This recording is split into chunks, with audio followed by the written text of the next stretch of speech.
Hey guys, tonight we journey into the damp, flickering alleyways of early 19th century Paris, a city where the revolution's aftershocks still tremble beneath cobblestone streets, and secrets travel faster than carriages.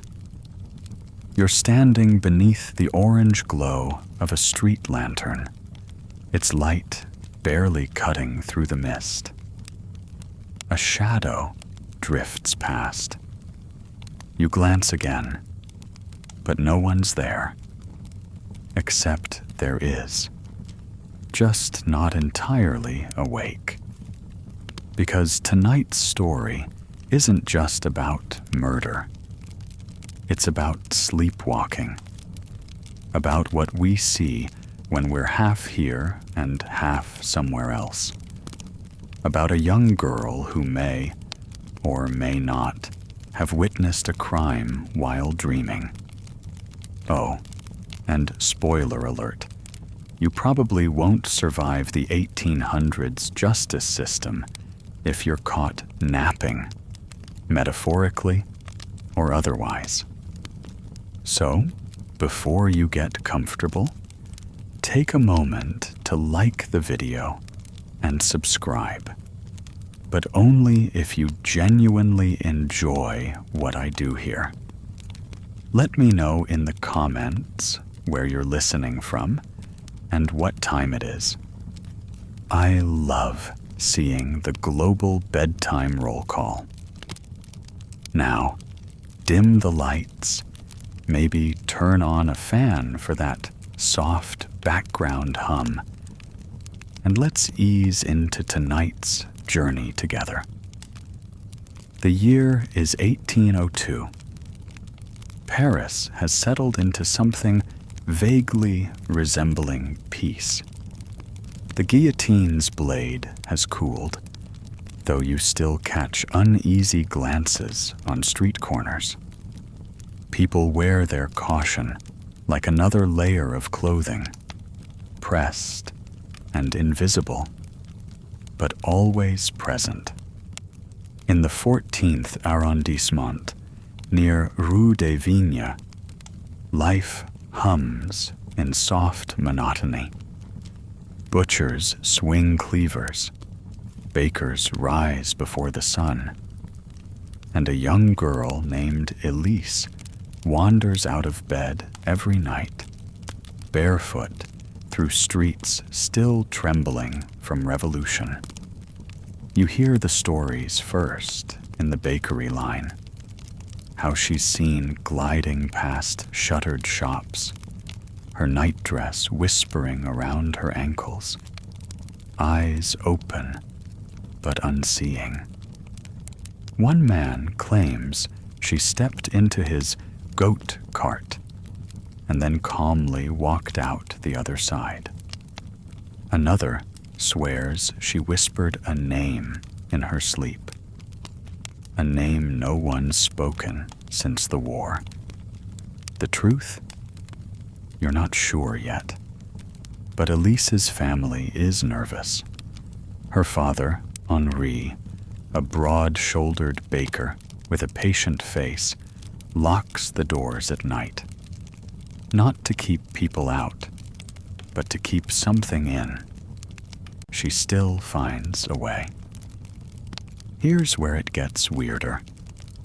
She never remembers a thing. Every morning, she wakes with flour on her feet, scratches on her palms, and a strange sort of calm that unsettles the housemaid more than any nightmare ever could. Historians still argue whether sleepwalking was considered a medical condition in 1802 or a kind of spiritual possession. You hear both theories muttered with equal certainty at the marketplace, usually by someone chewing fennel seeds. And the house itself? It changes. Quiet shifts. Bread doesn't rise quite right. The cat refuses to sleep upstairs anymore.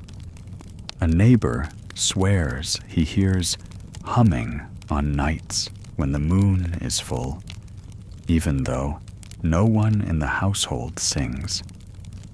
Then comes the morning no one forgets. A scream echoes from the Rue des Vignes. A butcher, Maurice Delacour, is found dead, his shop splattered with something darker than wine. And when authorities question the neighborhood, a handful of voices all quietly mention the same thing. They saw a girl that night, walking, barefoot, calm, right past his shop. You lean forward in your chair now, because you've read this sort of setup before. You know what happens when innocence walks hand in hand with mystery. But this isn't a detective novel. This is real Paris, real 1802, real sleepless nights. And Elise? She doesn't cry when they question her. She just says, quietly, "I don't remember." But her hands won't stop shaking.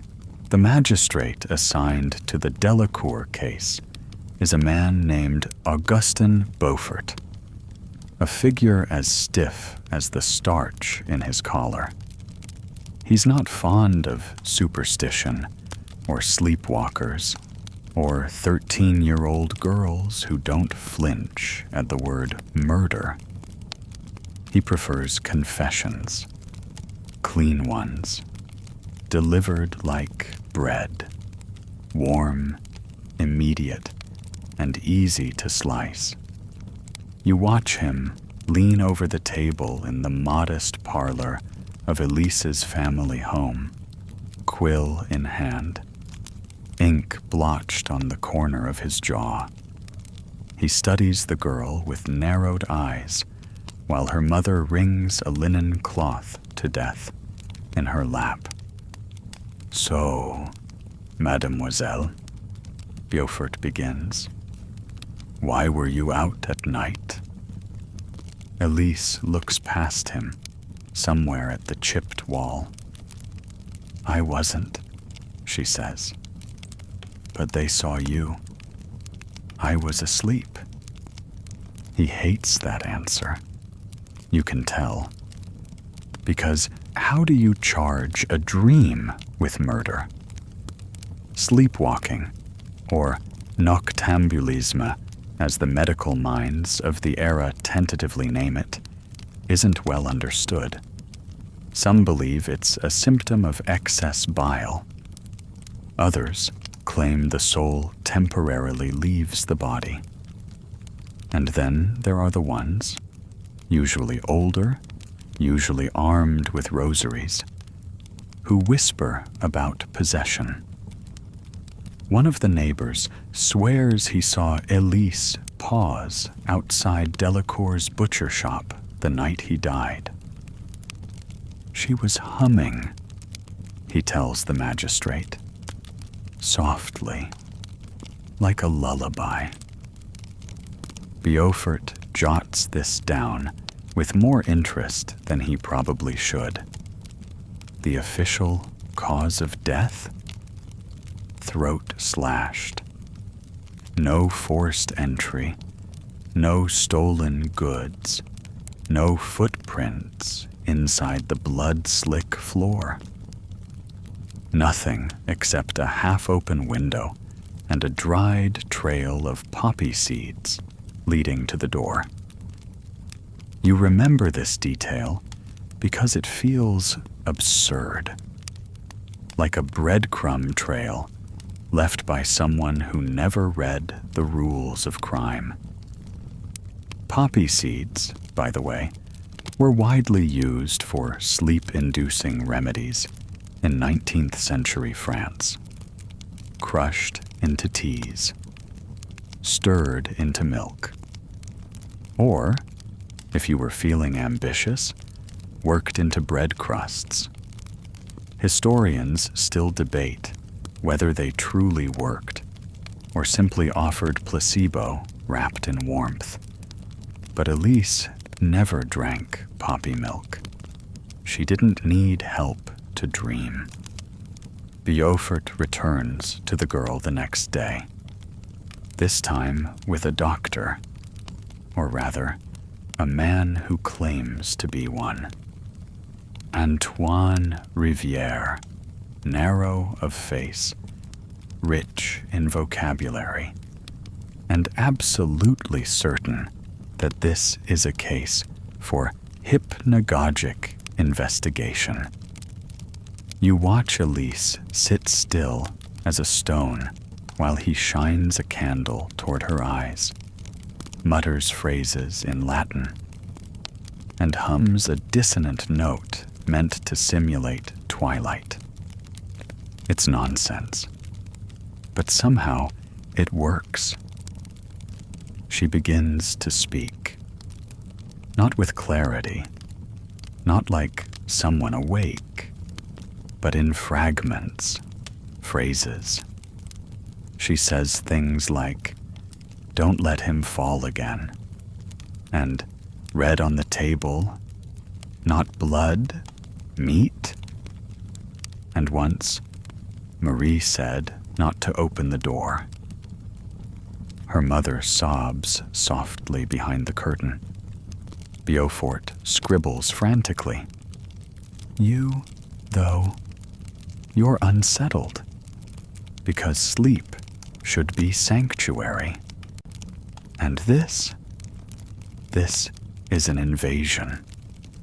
The doctor, Rivière, later claims that her trance confirms some kind of trauma, possibly memory suppression, possibly suggestion. He's not sure, but he's willing to publish about it, which tells you what he really came for. Meanwhile, the baker, Henri, her father, stays quiet. He watches it all with the stillness of a man who knows flour better than he knows fear. But even he has begun double-bolting the pantry at night. Then, a second death, just as strange. A seamstress this time, not far from the first. Same signs. No signs of entry, no missing items. A trail of dried lavender this time. Another plant tied to dreams. People stop whispering about coincidence. You start to wonder, what if Elise isn't a witness? What if she's a conduit? Sleepwalking used to be treated with superstition and salt. No, really. Parents would place bowls of salt near doorways, hoping to confuse or trap spirits that might be leading their child astray. It sounds laughable until you realize salt doesn't move on its own. But one morning, one of those bowls in the baker's house is found empty. You don't see Elise that day. Her room is shuttered. But that night, someone else sees her. The milk boy, 12, bold, and unfortunately curious, swears he spotted her standing in the middle of the bridge at Rue Dauphine. Just standing. Pale dress, bare feet, hair down, staring into the black water, not moving. He blinks. She's gone. The magistrate orders night watches. They find nothing. But every morning, more stories trickle in. Hushed, strange. A widow says her door was ajar when she woke, though she always bolts it. A grocer finds rose petals on his counter, even though none grow in this part of the city. A priest reports dreams of a girl offering him bread with no face. Beaufort begins to doubt even his own logic. You begin to wonder if this case will ever have one. The third death arrives quietly. No scream, no struggle. Just a cobbler found slumped over his workbench at dawn. Mouth open, eyes wide, a strip of leather gripped in one hand like he died mid-stitch. There's no blood this time, just an expression that suggests surprise more than pain. And, oddly, a clump of wheat chaff on the windowsill. Wheat. In the middle of winter, you feel a chill that isn't entirely from the wind. At this point, Elise hasn't left the house in days. Her mother keeps a bell on her door. Her father sleeps in a chair outside her room. The city murmurs about demons, or witches, or la somnambule, the sleepwalker. Someone even paints it on a bakery wall. Black ink. Ugly letters. The magistrate Beaufort is under pressure now. 3 deaths, no leads, and an entire arrondissement that's gone from skepticism to fear. He starts knocking on doors that belong to people with strange hobbies. Apothecaries, astrologers, a violinist who swears her cat channels spirits. He even consults a former monk who now makes clocks and talks to them like they're children. None of them agree on a cause, but every one of them says the same thing. Watch the girl. Riviere, the so-called doctor, returns with new ideas. He believes the key is shared delusion, or what we'd now call folie à plusieurs. Basically, if one person sees something strange and enough people believe them, it becomes true enough to act on. He proposes a public demonstration to observe Elise sleepwalk in real time. You don't like this. It feels exploitative, like setting a fire to prove there's smoke. But Beaufort approves it. So, one night, they gather, him, Riviere, a few curious townsfolk, and they sit silently in the baker's parlor, waiting for the girl to drift. She doesn't. For 2 hours, she sleeps like any normal child. Still. Soft breath. No murmurings. No movement. And then, just before dawn, she stands. No preamble. No yawn. Just vertical. She turns, walks to the kitchen, opens the cabinet, pulls out a spoon. Then, still silent, she dips the spoon into a bowl of water and stirs, as if mixing something invisible. Her lips move, but no sound emerges. Beaufort leans closer. His hand trembles slightly. She drops the spoon, returns to bed, never opens her eyes. The next morning, everyone's quiet. Riviere mutters something about limbic rhythm. Beaufort says nothing, but her father, Henri, begins locking the cabinets. That day, you learn something fascinating. In Napoleonic France, sleepwalking was not considered grounds for innocence. If you committed a crime while unconscious, but had shown prior warning signs, you could still be found liable. Historians still argue whether this policy was practical or paranoid. But it means Beaufort can build a case. And he does.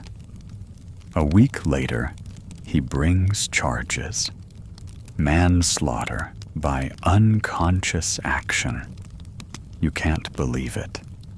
But then again, it's 1802. There's no precedent, no mercy. Just a girl who walks in her sleep, and a pile of strange bodies left in her wake. You feel the city tense, like everyone's holding their breath. It doesn't feel like justice. It feels like desperation dressed in paperwork.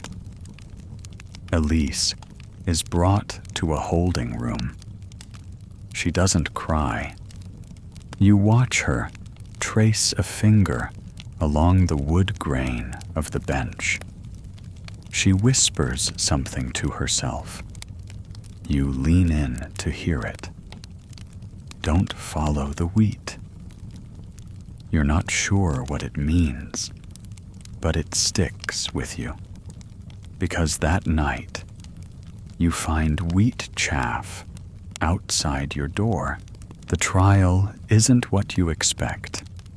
You imagine drama, gasps, a gallery packed with candlelit faces and the scent of scandal hanging thick in the air.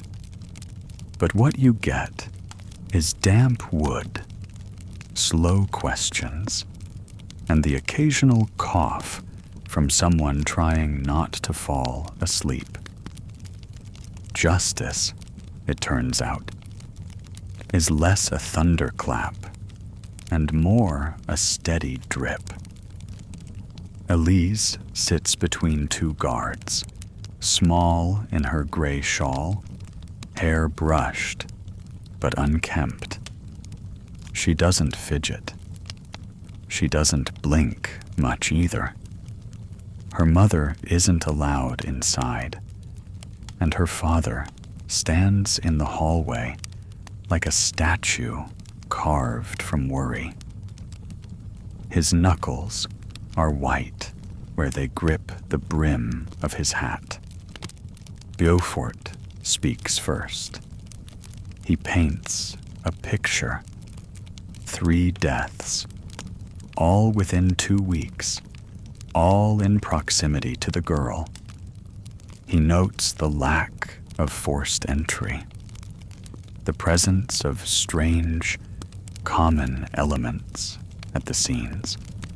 Wheat, water, old herbs.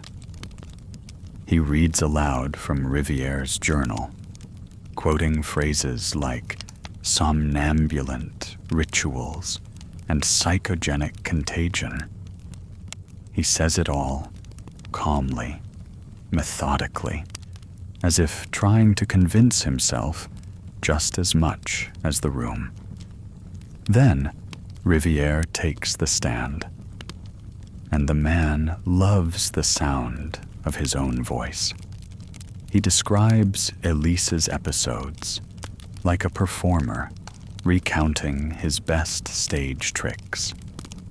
He uses words that haven't been invented yet, or at least it feels that way.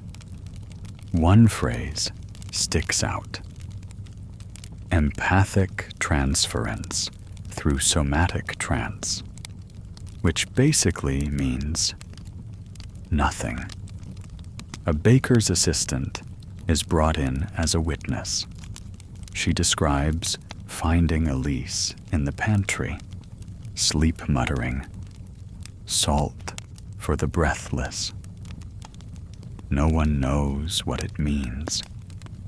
Another neighbor testifies that her cat hasn't returned since the second death, which somehow ends up in the official record.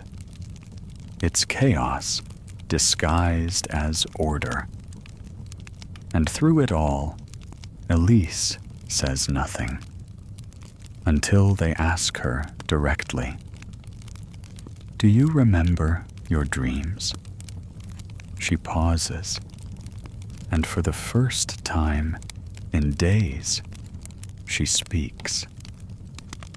"I don't dream," she says. "I listen." The room falls silent. Beaufort stares. Rivière scribbles. Her father steps forward before being restrained. And then the baker's parlor is introduced into evidence. Yes, the room itself. It turns out that in their observations, Beaufort's team found carvings, shallow symbols etched beneath tables, behind curtains, in flour-dusted corners, small circles, crossed lines. One symbol appears again and again, wheat stalks in a ring. You feel your skin prickle.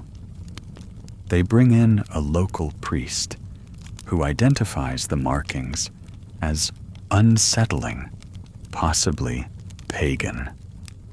He refuses to say more. Another witness, a historian with a limp, claims the symbols match a pre-revolutionary secret society called Les Mangeurs du Rêve, the Dream Eaters. Supposedly, they believed certain foods could absorb nightmares, and that specific recipes could trap or release spirits.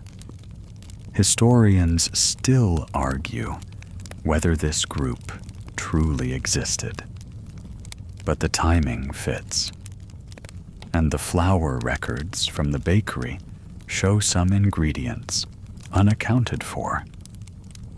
Beaufort rests his case. Then comes the defense.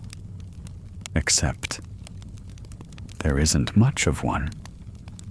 Her father speaks briefly, says Elise is a good girl, that she wouldn't hurt a fly, even asleep. He describes her as quiet, kind, and deeply tired. He looks directly at the judge and says, "This city eats people. My daughter doesn't." It's a good line, but not good enough. The verdict?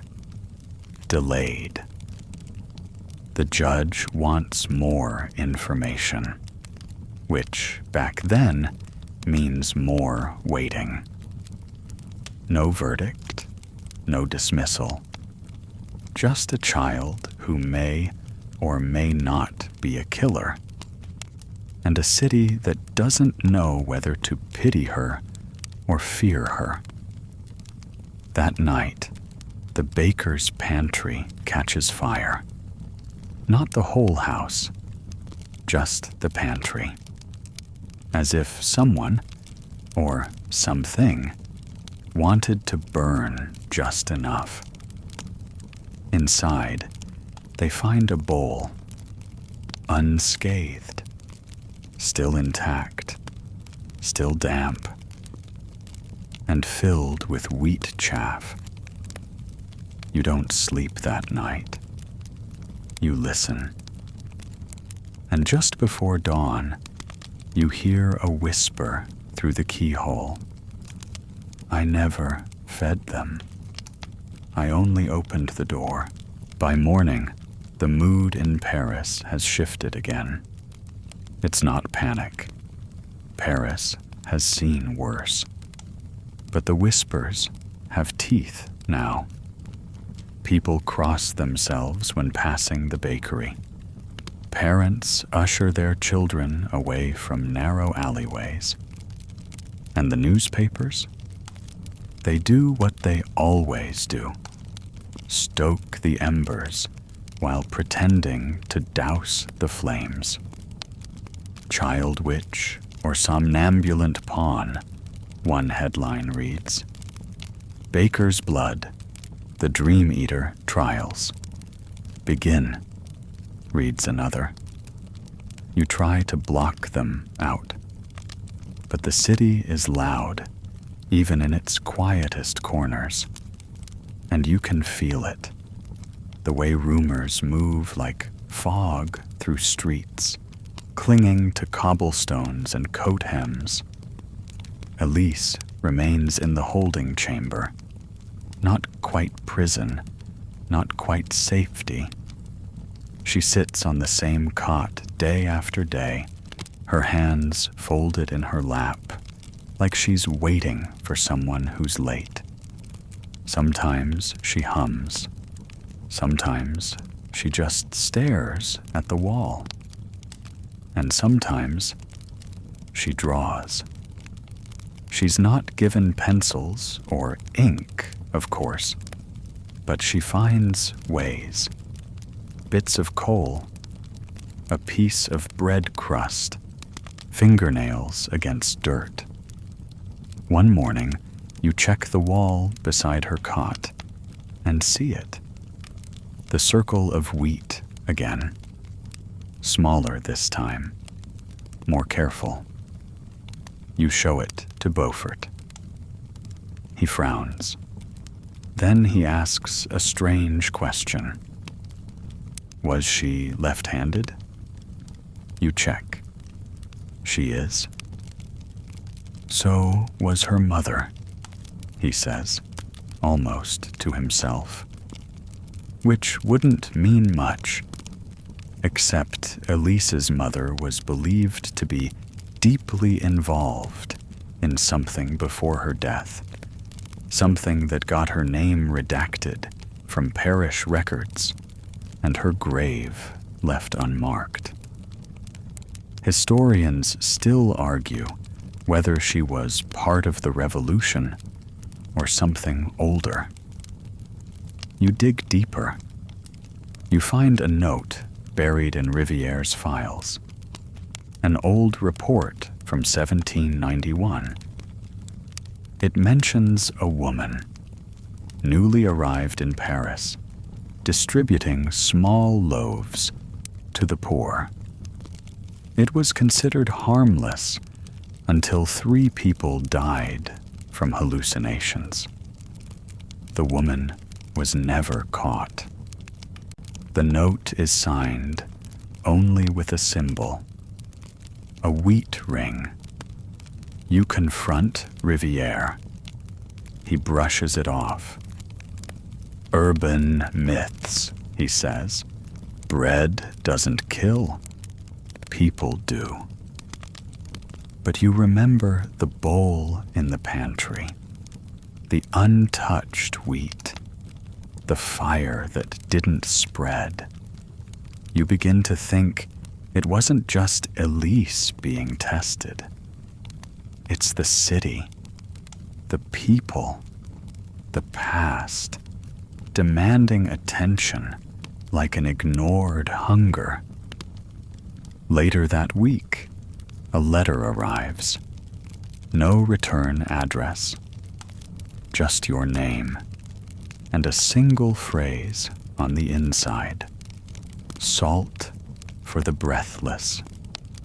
The same phrase Elise muttered in her sleep.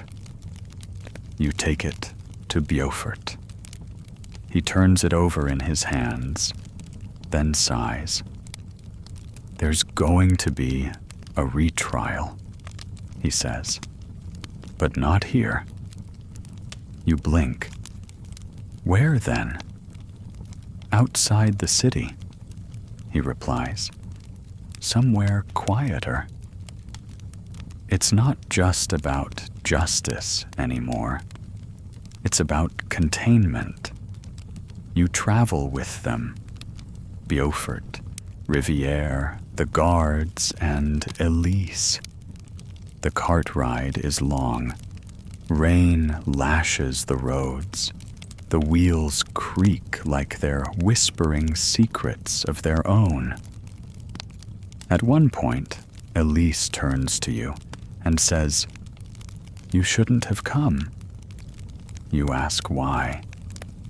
Because they think I'm the end, she whispers.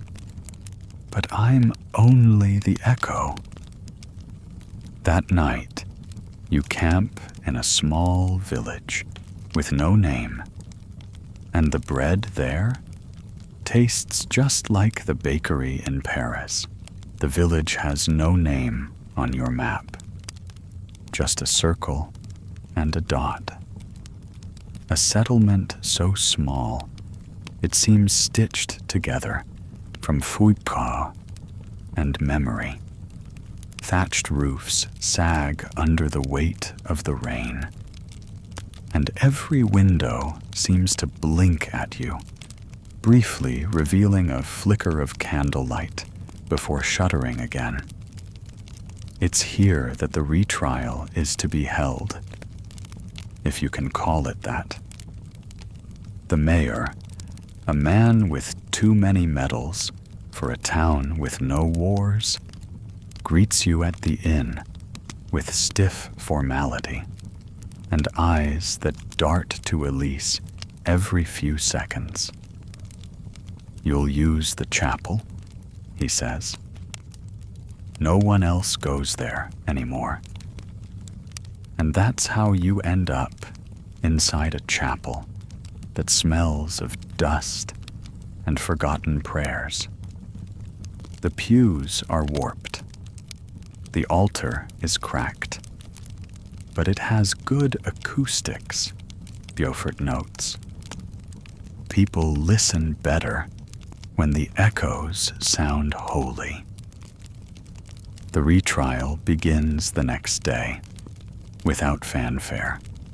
No crowds, no press, just a few robed magistrates, Elise seated quietly, and a single candle burning at the center of the room. She's asked no direct questions. Instead, testimonies are read. Witnesses report her behavior, the sleep-talking, the bakery drawings, the strange loaf-shaped symbols in her cell. And then, a new voice joins the chorus. A traveler, middle-aged, crisp coat, waxed mustache, eyes like inkwells. He introduces himself as Claude Marchand, collector of culinary superstitions. You think he's joking. He is not. Claude steps forward with a stack of parchment, each sheet inked with examples of obscure French peasant beliefs tied to bread. There are scoring patterns believed to banish spirits, crust shapes associated with birth order, even an entire region near Bayeux that once refused to bake with salt for fear it would trap the soul of the baker inside the dough. He holds up a single sheet. On it, a familiar circle of wheat. Historians still argue, he says, whether these marks were just rustic flair or encoded messages, rituals from older times. But this particular pattern, known colloquially as la couronne du souffle, was once used in villages during outbreaks of sleeping sickness. You freeze. Claude continues. The afflicted were fed loaves scored with this symbol. The idea was that the pattern would draw the illness out, like smoke through a chimney. The magistrates murmur. Beaufort leans toward you. She was trying to help. You nod slowly, because that explanation makes more sense than anything else you've heard. After the day's session, Elise is allowed a short walk around the village square. You volunteer to accompany her. The square is quiet, save for the clink of a blacksmith in the distance and the faint hiss of rain on old wood. Elise doesn't speak for a while. Then she says, "Claude is wrong." You turn to her. "It wasn't to pull the sickness out," she says. "It was to hold it in, like a lock." That night, as you sit at the inn, you read through the old parchment Claude left behind. You notice something strange. Some of the recipes aren't recipes at all. They're maps. Loaves baked in the shapes of fields. Pastries arranged like constellations. And each one bears the same marking. The wheat crown. You go to Beaufort. What if this isn't about her? Or Paris? What if it's older? A tradition passed through generations. He looks at you long. Then we've already lost the plot. This isn't justice. It's archaeology. That night, you wake to find Elise standing at the foot of your bed. She doesn't speak. She hands you a small loaf, still warm, scored with the crown. And then she disappears into the fog. You rise, run into the night. But she's gone. No footprints, just mist curling through empty streets. You hold the loaf close to your chest. It beats once, and then falls still. You don't sleep the rest of that night. The loaf sits on the inn's writing desk, wrapped in a cloth that smells faintly of thyme and ash. You stare at it as though it might blink or breathe again. At first light, you bring it to Beaufort. He doesn't ask where it came from. He just takes it gently, as if accepting a fragile confession, and places it beneath a bell jar. "No knives," he says. Not yet. The village awakens slowly. A boy herds goats down the main path. A woman sweeps her stoop with a bundle of twigs. They nod at you, politely, with the kind of quietness that usually follows funerals. When you mention Elise's disappearance, no one is surprised. She wanders, someone says. She listens to the fog, says another. You start to wonder if they've all been keeping secrets longer than they've been baking bread. Beaufort convenes a small group of officials that afternoon. They analyze the loaf like archaeologists uncovering a tomb. Magnifying glasses, tweezers, a spoonful of the crumb dissolved in rainwater. Nothing conclusive, but one detail sticks. The loaf's internal texture forms a spiral, not baked in, formed by the fermentation process itself. The spiral mimics a pattern once found in early Celtic symbols associated with sleep, death, and transition. Historians still argue whether those spirals marked burial rites or just wind patterns. But seeing it here, inside the bread, feels like a signature. Claude returns unexpectedly around dusk. He's soaking wet, breathless, and carrying a bundle of parchment maps, hand-drawn, ink smudged. You need to see this, he says, unrolling them on the chapel floor.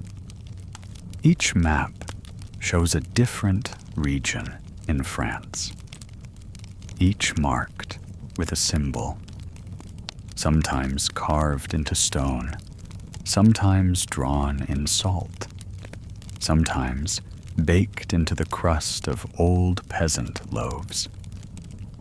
And always, the wheat crown. One village in the mountains, another in the marshlands, one near the sea. A triangle of silence across the country, connected by bread.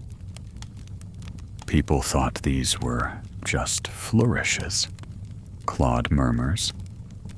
Turns out, they were warnings. You ask, warnings of what? He hesitates. Of whatever comes after sleep. Beaufort scoffs. We're chasing ghosts and gluten. But you don't laugh, because that night, the village dog refuses to bark. The wind turns warm, unnatural, and the wheat fields beyond the chapel sway against the direction of the breeze. In the morning, Elise is found, not walking, not speaking, sleeping, deeply, at the chapel door. She's clutching another loaf. This one isn't warm. It's cold. And beneath the crust, there's a slip of parchment. Just 3 words. It remembers everything. That day, Elise is placed under observation again. This time, no one speaks of prosecution. There's a quiet shift in purpose, from trial to study, from criminality to mystery. You start keeping your own notes, symbols, weather patterns, the way the bread cools too slowly. You even make a few loaves yourself, mimicking the scoring, the spirals. None feel right. Until one evening, alone in the inn's kitchen, you try a batch with a simple variation. swapping wheat for rye and letting the dough rise overnight by a window facing north. The smell that greets you in the morning isn't food. It's familiarity. The scent of your grandmother's attic. The pages of an old journal. The first breath after a nightmare fades. And for a moment, you understand. This isn't a recipe. It's a language. And Elise? She's fluent. Claude, watching from the doorway, says softly, "You've made a memory." You whisper, "I made a message." He nods. Let's hope someone's listening. Outside, the sky turns silver. Not rain, not sun, just light, uncertain of its direction. You break the loaf in half. No filling, no markings. But deep in the crumb, you spot it. A single seed. Black. Oval. Not from wheat. Not from here. Claude steps back. "I think it's begun," he says. You spend the next week cataloging every detail you can recall. The shapes of the spirals, the smell of the loaves, the way Elise held them. Always two hands, always palm up, as if offering something not to be eaten, but read.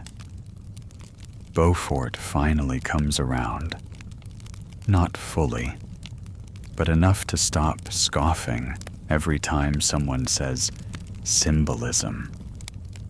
He even commissions a botanist from Bordeaux to examine the black seed you found. The reply takes 3 days, scrawled hastily on the back of a shipment invoice. Unknown species.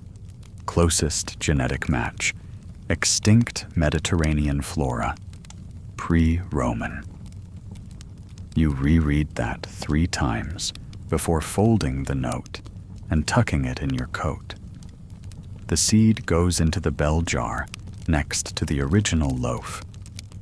Both are now treated like relics, not evidence, not clues, but something older. Stranger. And Elise? She doesn't wake. Not fully. She speaks sometimes, but only in fragments, like snippets from a dream overheard through a closed door. You can't hear the yeast scream. They bloom in silence. The crust must break. Some villagers call it possession. Others whisper about curses. You call it echoing, like the past is repeating itself through her voice, trying to tell you something it couldn't say the first time around. Historians still argue whether early 19th century France believed more in God or ghosts. But here in this village, you're starting to think the answer is bread. Claude digs deeper. Literally. He finds parish records buried in the chapel's storage cellar. Dusty scrolls, faded ink. One catches your eye. A birth registry from 1749. Elise's great-great-grandmother, listed as a noctambulist, the old word for sleepwalker. Next to her name, a single remark.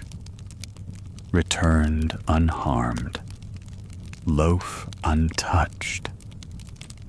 You and Claude stare at that line for a long minute. Returned from what? And why note the bread? That night, you bring Elise a fresh loaf. Simple, no symbols, just something warm. She opens her eyes, reaches for it, and places it beside her. Then she closes her eyes again and whispers, "That one is mine. Yours will come." You don't sleep. At dawn, a knock at the door. Beaufort enters, pale. "There's been a discovery," he says. You follow him to the northern edge of the village. The wind has shifted, blown away enough earth to reveal something buried. A circle, roughly 3 meters wide, made of blackened stones and scorched wheat sheaves. In its center, a charred iron pot, still intact, and inside it, a single loaf, untouched by flame. You approach slowly. The air smells of smoke and cloves. The loaf is marked with a cross, not of religion, but of placement. Like someone saying, "Start here." Claude crouches beside it. "It's a map," he mutters. You blink.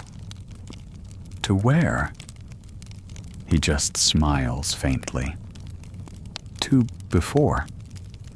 That evening, you and Claude recreate the loaf's ingredients. The recipe is straightforward, but the process?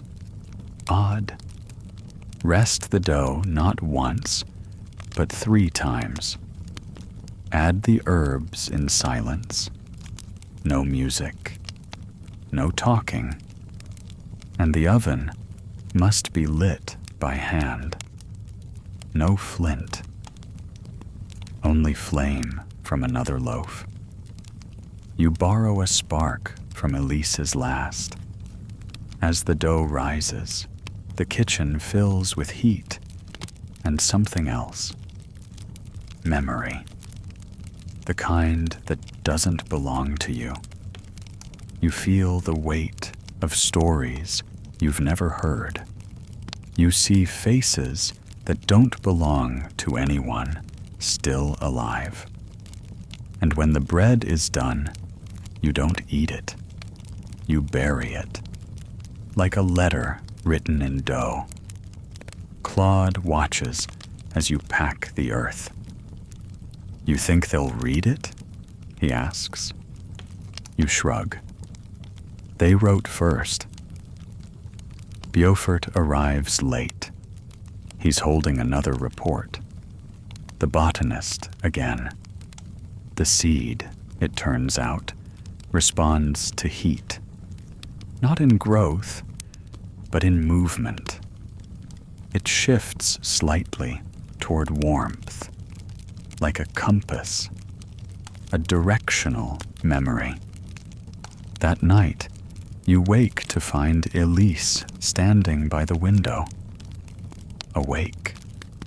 She looks at you and says, clearly, "They only come when we forget." You ask, "Who?" She turns, and for the first time, you see fear in her eyes. The ones who whisper through wheat. You find her gone the next morning. Elise. Her bed is still warm, the sheet creased with the outline of someone who left slowly, deliberately. She's taken nothing, not clothes, not shoes, not even the wool scarf she always tugged loose in her sleep. But the loaf she had marked as hers? It's missing, too. Claude stares at the empty bed for a long time before muttering, "She followed it." You don't ask what it is. Not yet.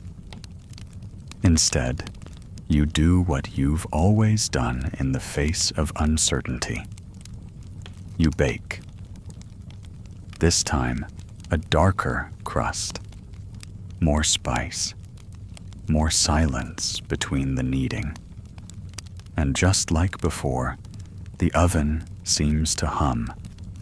Not with heat, but with attention. It's watching, or listening. Historians still argue whether early French rural ovens were considered sacred. Many believe the hearth was more than just functional.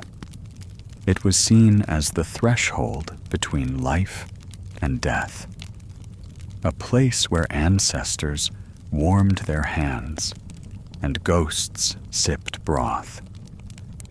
You begin marking your loaves now, not symbols, not stars or dots, but dates, moments.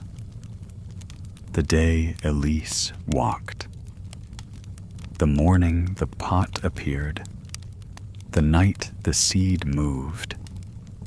Each loaf becomes a kind of journal entry, stories you can't tell, but can knead into crust.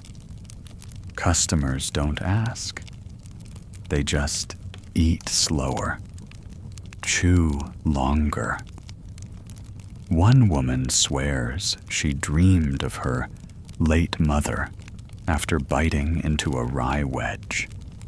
A child reports hearing music in a crust end. You don't write any of this down. You just listen. And then, 5 days later, she returns. Elise. Her dress is damp. Her eyes are wide. But her hands, they're holding something. A scroll wrapped in oiled cloth. She says only one thing before collapsing into your arms. Don't bake it yet. Claude and Beaufort pore over the scroll by lantern light. It's old. At least 150 years. Written in a blend of French and Latin, with diagrams, some floral, some geometric, some that look suspiciously like the loaves you've made. One in particular sends a jolt down your spine, a figure of concentric circles, nearly identical to the spiral Elise baked in her sleep. This, Beaufort says, pointing, was a rite. Claude squints. A rite for what? To remember something that never happened. You both stare at him. He shrugs. Don't ask me. Ask the bread. You do. That night, you prepare the scroll's recipe, half in shadow, half by instinct. It's less food than ceremony. Herbs boiled until the steam smells like cedar. A whisper spoken into the flour. Remember me. The dough must rest in a copper bowl wrapped in linen and placed near a sleeping body. You place it by Elise. At dawn, she wakes and smiles. They're quieter now, she says. You don't ask who. She begins to write. Not recipes, stories, names, dates, a family line, starting with her great-great-grandmother and stretching forward into a branch labeled only those who listen. You recognize some of the names. Your grandmother, Claude's cousin, the baker who once worked in the northern village. It's a map of people who've all, in some way, touched this ritual, this memory, this dough. And somehow, all of them have heard the same voice. Don't forget us.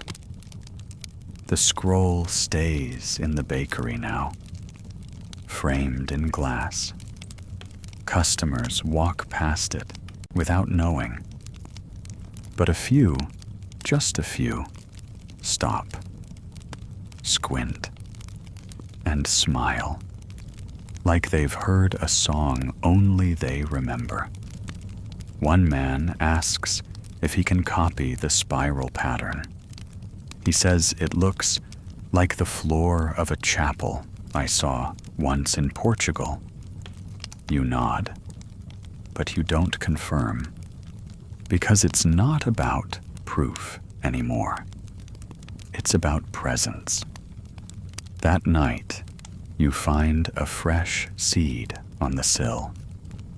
Black, small, warm to the touch.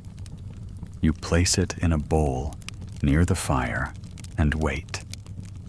And just before you fall asleep, you hear it shift toward the heat, toward the memory, toward home.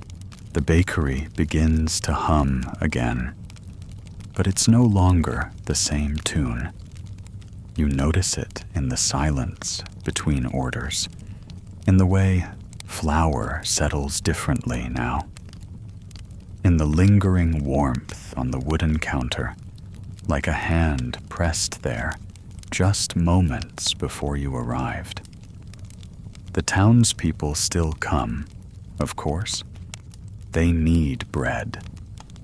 But now they ask in quieter tones, fingers brushing loaves, like they're choosing confessions rather than carbs.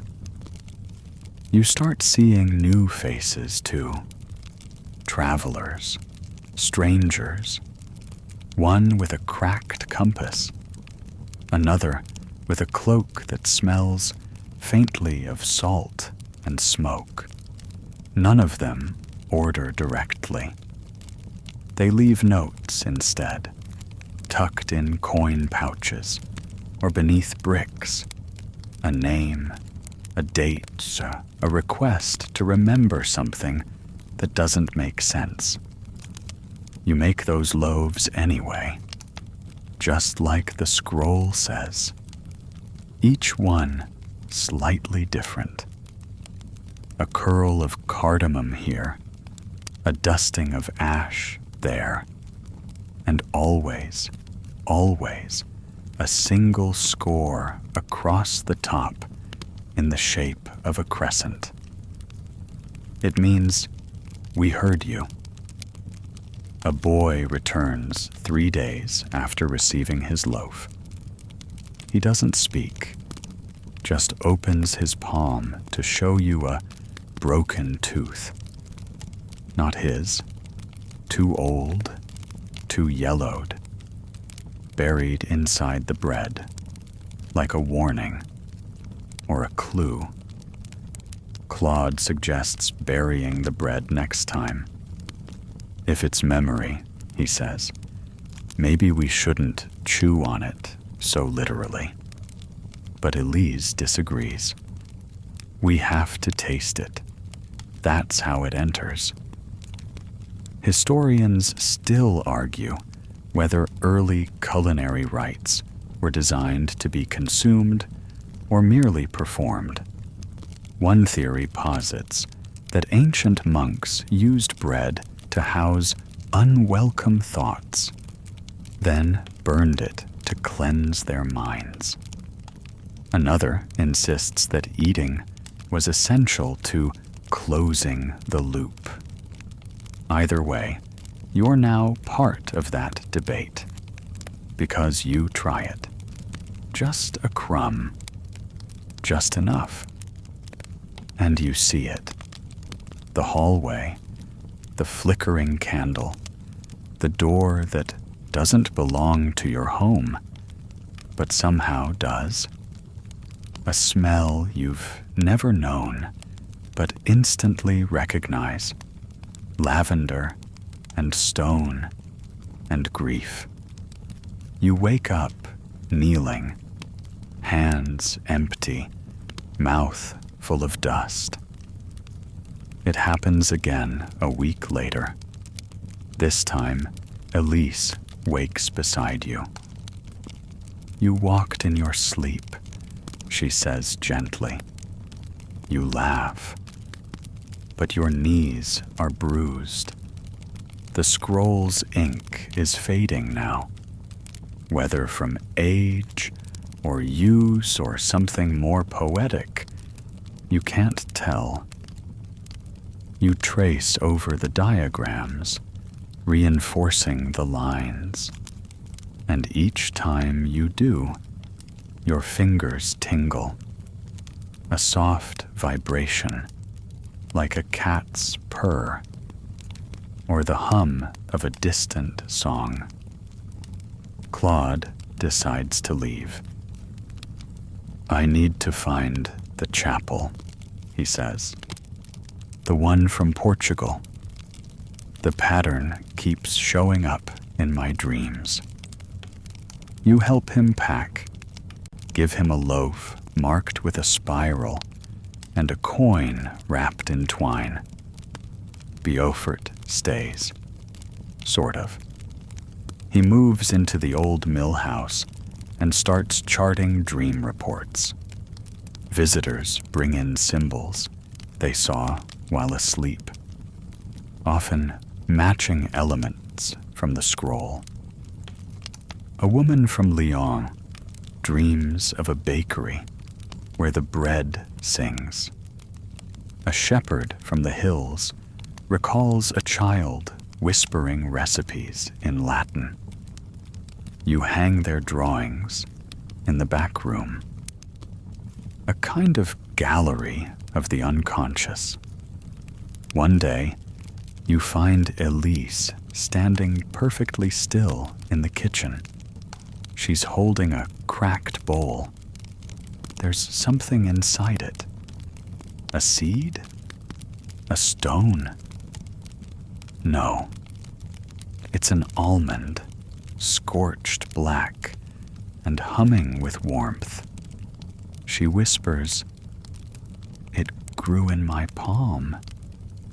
You plant it in the hearth, not in soil, in flame. The almond sizzles, then settles, and from its crack, something green begins to peek. You all agree not to name it. Not yet. Instead, you keep baking, because that's what this has always been about. Not answers, not even justice, but ritual, memory, a promise wrapped in crust. You carve a new mark into your next loaf, a double crescent nested like two arms folded around a child. It means we're holding this. And the oven? It glows softer these days. Less furnace, more guardian. You sometimes hear murmurs from it late at night. Not words, just tone, just presence. The dough rises faster now. Maybe it always wanted to be seen. Maybe it always wanted to remember you, too. The weather shifts again. Not just the temperature, but the quality of the sky, how it hangs lower over the rooftops, like it's eavesdropping. Mornings arrive slower. Fog doesn't roll in so much as it waits. The village feels paused. You don't question it. Not anymore. Instead, you adapt. You start leaving out bowls of salt at night. One at the bakery's entrance, one in the back storeroom, and one quietly, reverently, beside the oven. Elise raises an eyebrow the first time she sees you do it. "You superstitious now?" she teases. But she starts doing it too. Claude sends a letter. No return address. Just a charcoal rubbing of a stone altar. And 3 words. It sings bread. You hang it next to the dream gallery. Visitors keep coming. A woman from Brittany swears her daughter stopped sleepwalking after nibbling your honey cake. A man from Alsace begs you to recreate a recipe his grandmother only made when someone died. A nun from Avignon buys 7 loaves, each marked differently, and leaves without saying a word. One day, someone leaves a mirror on your doorstep. Oval, worn, cracked across the center. You bring it inside, place it near the flour sacks. Later that night, you glance at it while prepping dough and catch a glimpse of someone who isn't you. Or rather, is you, but from another time, another kitchen, another life. You blink. It's gone. You don't tell Elise. Instead, you take a piece of chalk and draw a circle around the mirror's feet, just in case. Historians still argue whether old French kitchens doubled as ritual spaces. Some believe bakeries held ancestral echoes, the idea that yeast, once activated, couldn't forget. One fringe theory even suggests that flour records the sounds it hears during kneading, which might explain why the angry loaves always crack wrong. You knead softer now. Whisper more. You begin singing. Nothing fancy, just old lullabies, snippets of verse, a hum, a half-remembered tune from Jacques' mornings. Sometimes the dough trembles under your hands, like it's listening. One afternoon, Elise gaps. The almond tree has bloomed. Tiny white flowers, delicate and glowing faintly, even in shadow. You both stare at it for a long time. Then you bake, with the petals, just a sprinkle on top of the crust, just enough to say, "We remember." The loaf that comes out is different. Not in taste, though it's delicious, but in feeling. You hold it, and you feel calm, as if someone's just wrapped a warm blanket around your shoulders and said, "It's done. You can rest now." You call it le pain de veille, the watcher's bread, and people start asking for it by name. A woman cries when she eats it. A boy falls asleep holding it. you make more and more. The mirror cracks again, this time vertically, and through it, for a moment, you see Jacques, flower on his apron, reading the red book. Then he looks up, right at you, and nods. Only once. You blink. Gone. But the warmth lingers. That night, you find a note tucked inside a flour sack. It's in your handwriting, but you didn't write it. Next full moon, the circle will open. You don't know what that means, but you check the moon phases anyway. 12 days. You mark it in the dough.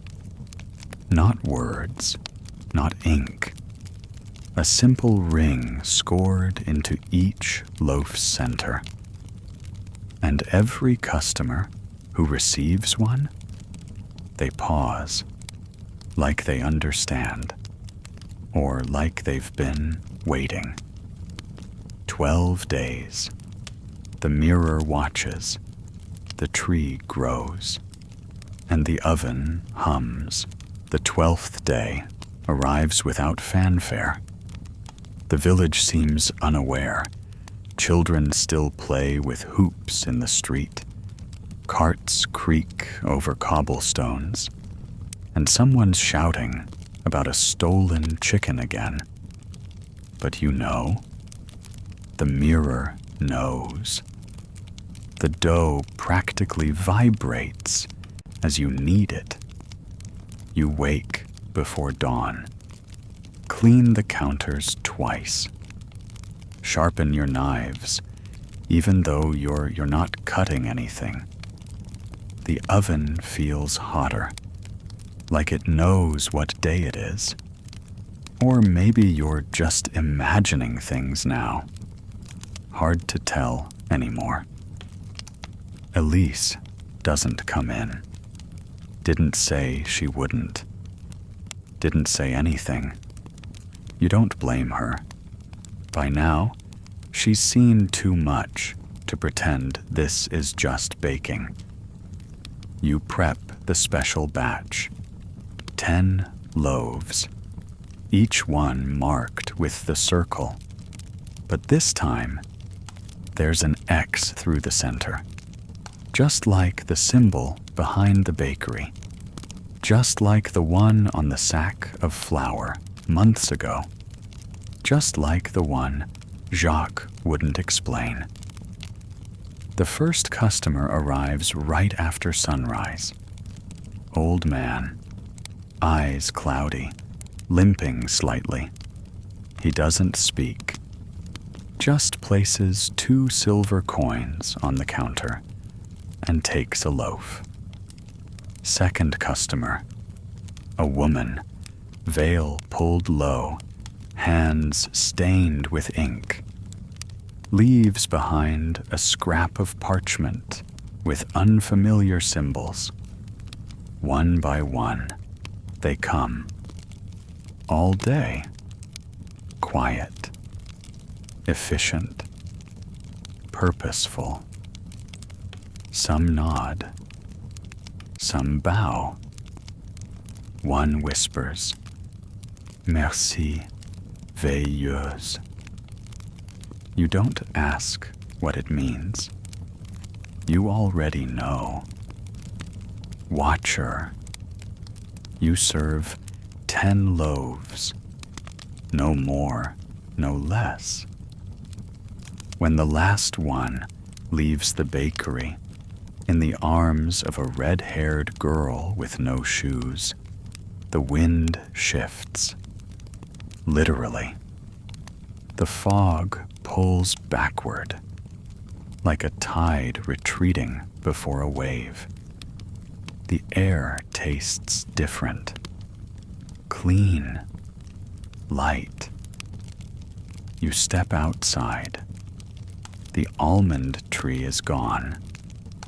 No stump, no roots, no trace it ever existed. You look up. The mirror in the window cracks again, this time across its width. 3 pieces now, like a warning or a countdown. That night, you don't sleep, and instead, you sit by the oven. No fire inside, just warmth, like coals that refuse to die. You place the mirror on the counter, place the red book beside it, and wait. The hour is late. The bakery is still. And then you hear it. Footsteps. Not outside. Upstairs. You live alone. Every hair on your body stands up. You move slowly, candle in hand. Not out of fear. Not anymore. Just caution. Reverence. Like entering a cathedral. The stairs creak like they've aged centuries in a second. At the top landing, you pause and see a door that wasn't there before. Wooden, iron hinges, carved with a pattern that makes your skin tingle. You've seen it before, haven't you? On the parchment, on the coins, on that almond petal that curled into a sigil after baking. You open it. Of course you do. Inside, a room that shouldn't fit. It's bigger than the space above the bakery. Stone walls, flickering torches, and in the center, a table. And sitting at the table, Jacques. Not aged, not young, just Jacques. He doesn't speak, just gestures to the seat across from him. You sit. He slides the red book toward you and nods. No words, just that look, that trust. Then he fades. The room goes with him. And you're back. Back at the counter. Candle burning low. Book closed. Mirror cracked. And the oven? Still warm. You write a note. Just one line. Tonight, I entered the recipe. Historians still argue whether rituals can overwrite physical space. Some claim sacred rooms can exist between bricks, called thin rooms. Others say this is nonsense, just dreams cooked up by too much wine and superstition. But the old French word for yeast, levain, same root as lever, to lift, to raise. You feel raised, not higher, just more. You sleep that night on the bakery floor.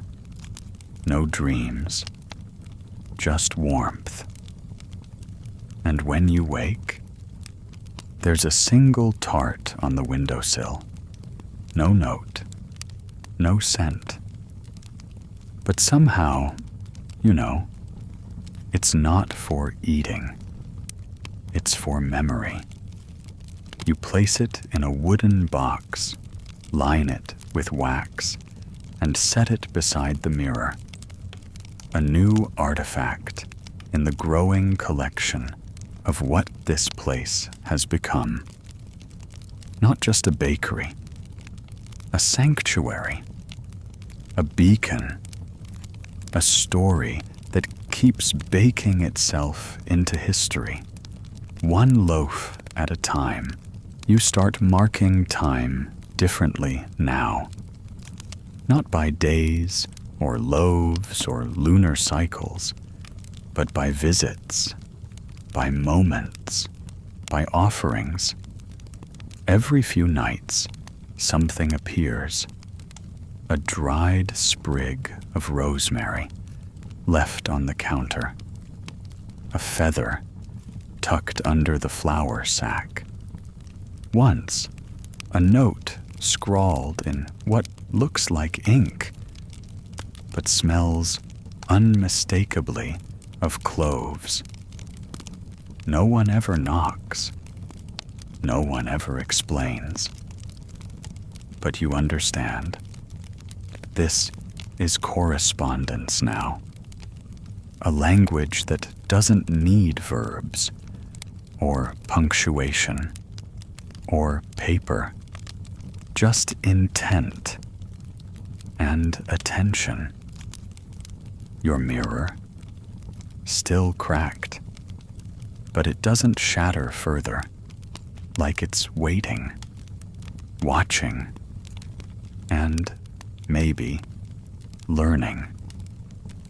The village is quieter these days, not in the bad way, not in the tense, holding your breath kind of way, but in the kind that comes after a storm, after a revelation, after a collective understanding that something changed, and everyone silently agreed to not question it. You're still baking. Of course, but not just bread. You've started crafting things. A new kind of tart, infused with elderflower and something you can't quite name. You only make it on Tuesdays, always for free, and always for the same 3 customers. A mother, a blind man, a girl with webbed fingers who never speaks but always hums Vivaldi. Each time they leave, you swear the fog around your roof lifts just a little higher. And Elise? She's back, but different. She sweeps now with intention, doesn't flinch when a shadow moves wrong, even started drawing the symbols on parchment and tucking them under her sleeve. I had a dream, she tells you one morning, that the dough whispered something. You raise an eyebrow. What did it say? She shrugs. Not in words, just a feeling, like a hug, but from inside my lungs. Yeah, that sounds about right. You give her the day off and make a mental note. Start writing down your dreams, too. Historians still argue whether premonitions can be taught. There's a camp that believes intuition is genetic, passed down like freckles or left-handedness. Others say it's training, exposure, practice. The bakery, it seems, is practicing you. That evening, a man arrives, cloaked, unfamiliar, but when he removes his hood, you see something you weren't ready for. He's you. Well, not exactly, but close. Same jawline, same brow, older, tired, but kind. He smiles. You left me this. He holds up a coin, your mark etched onto it. And then he says the words that chill your spine and warm your heart all at once. I'm from another village. Same story, same bakery, different ending. You let him in. He sits at your table, eats a slice of the Tuesday tart, and begins. His story is different, sure, but familiar in its rhythm. The dreams, the fog, the red book, the door upstairs, the mirrors that don't reflect quite right. Only in his story, Jacques never returned. And the book? It burned, not by mistake, on purpose, with ceremony. He tells you they lit it with elder wood and sang something in Latin, then buried the ashes beneath the village well. It rained for 7 days straight. No one remembers what was written in it now, only that they were better off. You ask if he regrets it. He shrugs. Depends on the day. Before he leaves, he places a seed on your table. Dark brown, almost obsidian. Plant it, he says. When the bakery's ready. You ask what it'll grow. He smiles. Memory. He's gone before you can ask more.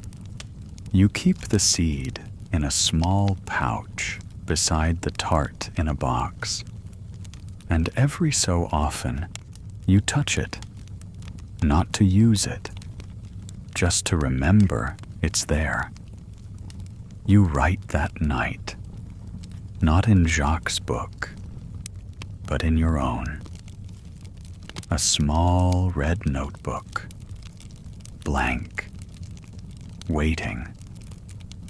You start with one line. The bakery remembers. Then another. But so do I. Outside, the wind shifts again. Not fog this time, just night air. Still, calm. Like the world's holding its breath. You lean back, crack your knuckles, and smile. It's working. The bread speaks first. You laugh when you think that, because if someone else said it, you'd raise an eyebrow and slowly back away. But you're alone in the bakery, kneading dough that feels different. Lighter, warmer, almost eager. You pause mid-stretch and stare at your hands. They're your hands, yes, but they look like Jacques' now. Same flour in the creases, same muscle memory, same slow, deliberate way of folding trust into every loaf. There's a new hum in the walls. Not Elise, not the wind. It's you. And you're not humming a tune. It's more like resonance, like the dough's vibrating at the same pitch as your bones. You shake it off, or try to. But you can't shake the sense that the bakery's now watching you, not in a creepy, haunted mirror way, more like a teacher waiting to see what the student does next. So you get to work. No recipes tonight, just instinct.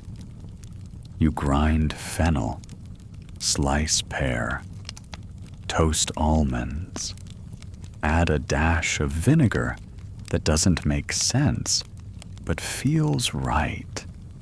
You braid the dough into a shape you've never seen before.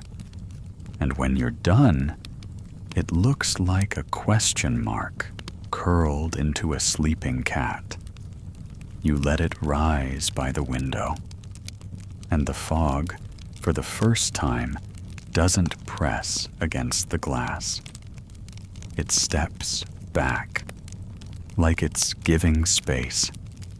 You bake it, naturally. Can't not bake it. And the smell? If patience and honey and childhood had a scent, it'd be this. You don't taste it, but Elise does. She closes her eyes, breathes in slow, and whispers, "We're almost there." You ask, "There where?" She smiles. "You'll know."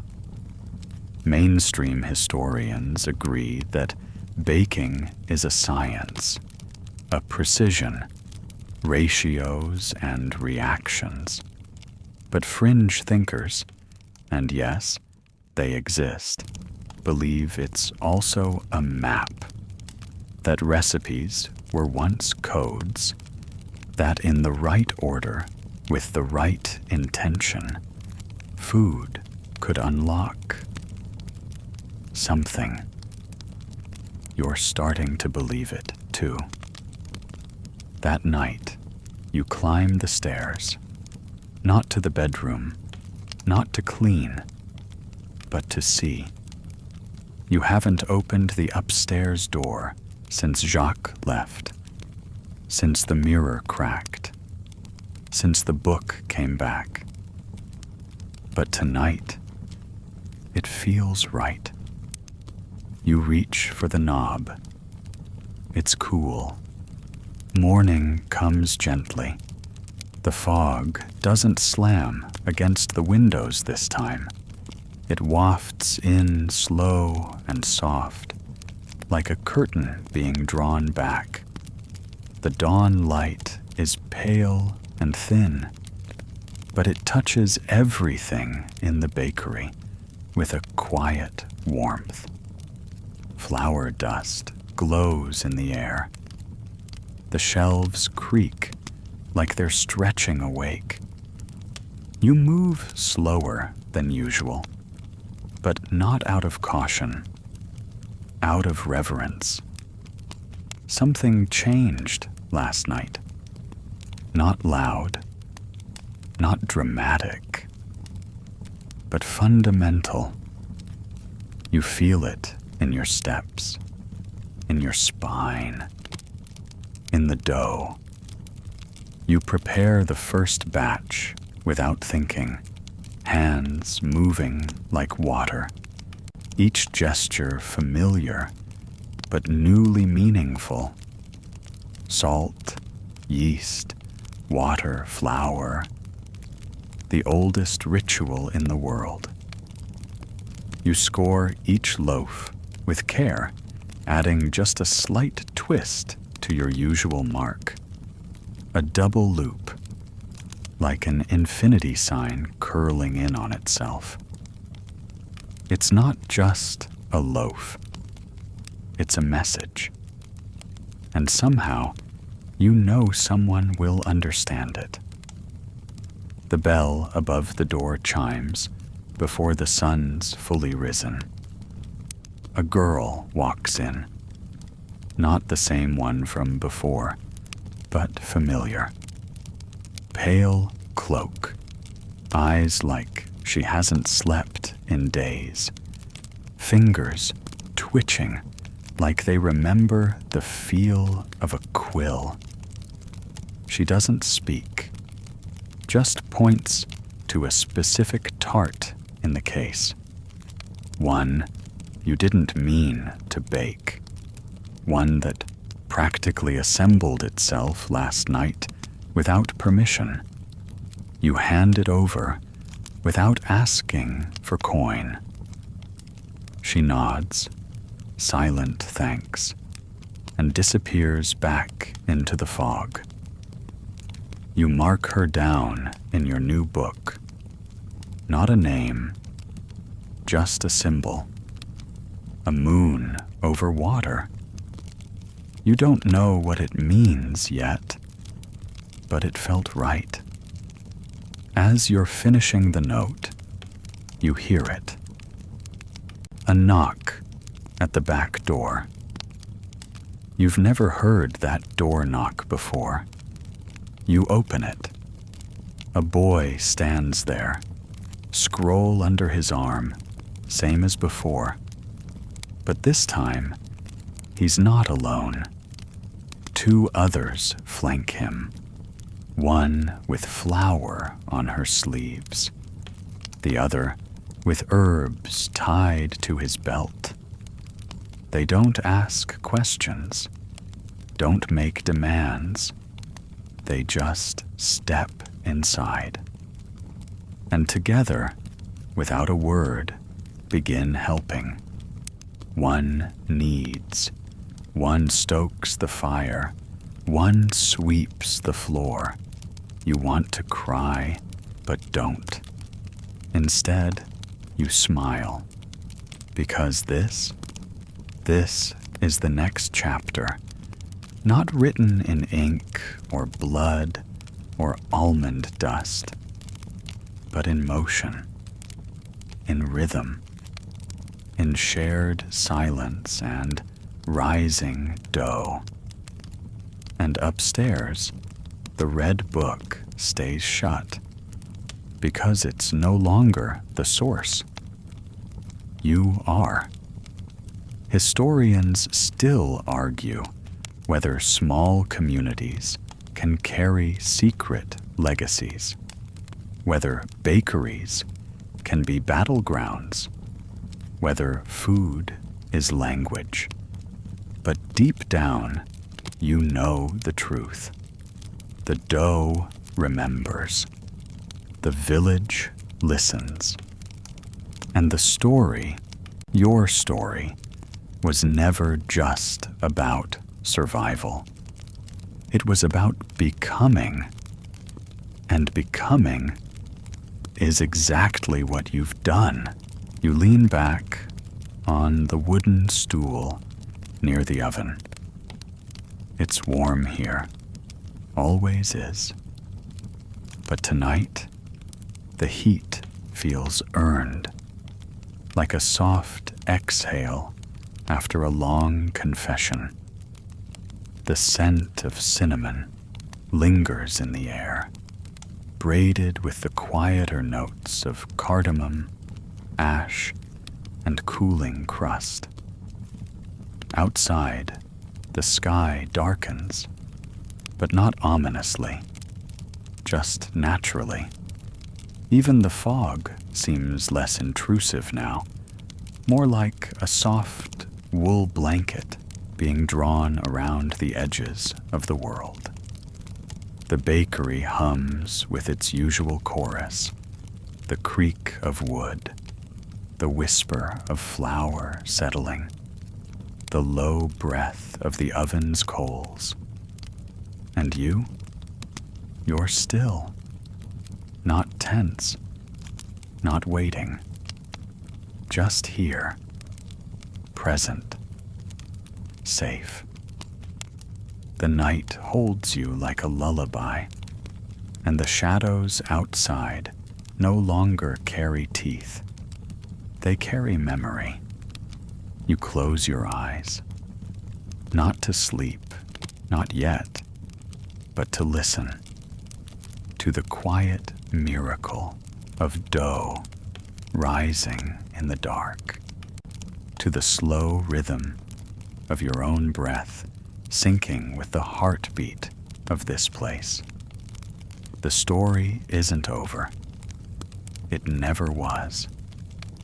But for tonight, you're allowed to rest. You're allowed to be. So breathe deep. Let the warmth hold you.